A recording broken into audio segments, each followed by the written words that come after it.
ഒരു ചെറിയ ചുണ്ടാണ്. ഈ ചുണ്ട് തോരൻ വെക്കാനുള്ള പ്ലാനാണ്. ഇച്ചിരി അങ്ങ് വളർന്നു പോയി, ഇച്ചിരി വാഴയൊക്കെ ഉള്ളൂ. അപ്പോഴുണ്ടല്ലോ ഇതിൻ്റെ ശബ്ദം കേൾക്കുന്നില്ല ഒരു കാര്യം. അതിവിടുത്തെ തൊട്ടടുത്തൊരു അമ്പലമുണ്ട് ഞങ്ങളുടെ വീടിൻ്റെ അടുത്ത്, അതിൻ്റെ വായനയാണ്. അപ്പോൾ നമ്മുടെ ചുണ്ടുണ്ടല്ലോ, ഞാൻ വരത്തില്ലെന്ന് പറഞ്ഞിരിക്കും. നമ്മൾ വിടുവോ, നമ്മളവനെ ഓട്ടിച്ചിങ്ങോട്ട് എടുത്തേ. അന്നേരത്തേനും അത്യാവശ്യം വലുപ്പമുണ്ട്, പക്ഷേ ഒരു കറിക്ക് ഓക്കെയാണ്.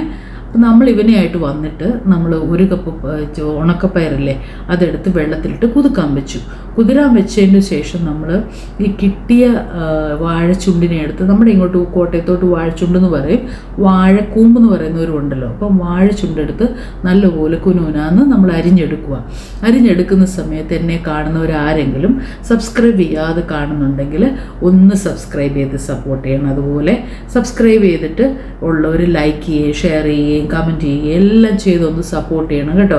ഇനി നമുക്ക് വേണ്ടത് എന്നാണെന്നറിയോ, തേങ്ങ വേണം, കുഞ്ഞുള്ളി വേണം, കാന്താരിമുളക് വേണം, കറിവേപ്പില വേണം, ഒരു 2-3 വെളുത്തുള്ളി വേണം. ഇതിനെ നമ്മൾ മിക്സിയിലിട്ട് നന്നായിട്ടൊന്ന് ഒതുക്കിയെടുക്കണം. നമ്മുടെ കോട്ടയത്തോട്ടൊക്കെ ഒതുക്കിയെടുക്കുക എന്നാണ് പറയുന്നത്. നിങ്ങളുടെ അങ്ങോട്ട് എന്നൊക്കെയാണ് പറയുന്നതെന്ന് കമൻറ്റ് ചെയ്യുക കേട്ടോ, നമുക്കറിയാമല്ലോ. അപ്പോൾ ഇതെടുത്തതിന് ശേഷം, ഇങ്ങനെ ഒതുക്കിയെടുത്തതിന് ശേഷം നമ്മൾ ചീനിച്ചട്ടി തീയെ വെച്ച് കടുക് പൊട്ടിച്ച് നമ്മൾ ഒതുക്കിയെടുത്ത ആ ഒരു അരപ്പ് ഇതിലേക്ക് ഇട്ടിട്ട് ഒന്ന് പച്ച മണം പോകുന്നോടം വരെ നമ്മളതിനെ ഒന്ന് ഇളക്കി കഴിഞ്ഞ് നമ്മൾ അരിഞ്ഞു വെച്ച വാഴച്ചുണ്ട് ഇതിലേക്ക് നമ്മൾ ചേർക്കുക. അപ്പോഴത്തേന് ഇതൊന്ന് ജസ്റ്റ് ഒന്ന് ഇളക്കിയാൽ മതി.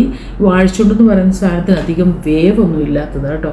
അപ്പം നമ്മൾ ഇതിനെ ഒന്ന് ജസ്റ്റ് ഒന്ന് ഇളക്കി ഒന്ന് യോജിപ്പിച്ച് അതിൻ്റെ ഒരു അന്നേരം തന്നെ അങ്ങ് വേവും കേട്ടോ.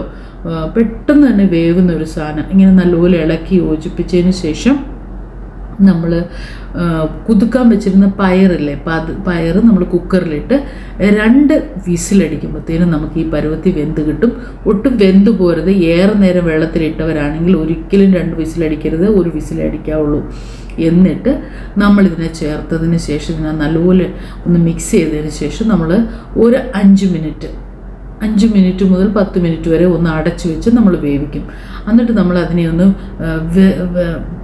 വെതറി ഒന്ന് ഇടും. എന്നിട്ട് എന്തിനാണെന്ന് വെച്ച് കഴിഞ്ഞാൽ ഈ വെള്ളം ഒന്ന് പറ്റാനാണ്. നല്ലപോലെ വെള്ളം അതിൻ്റെ അടുത്ത് പറ്റിക്കഴിഞ്ഞാൽ നമുക്കൊരു പാത്രത്തിലേക്ക് മാറ്റാം.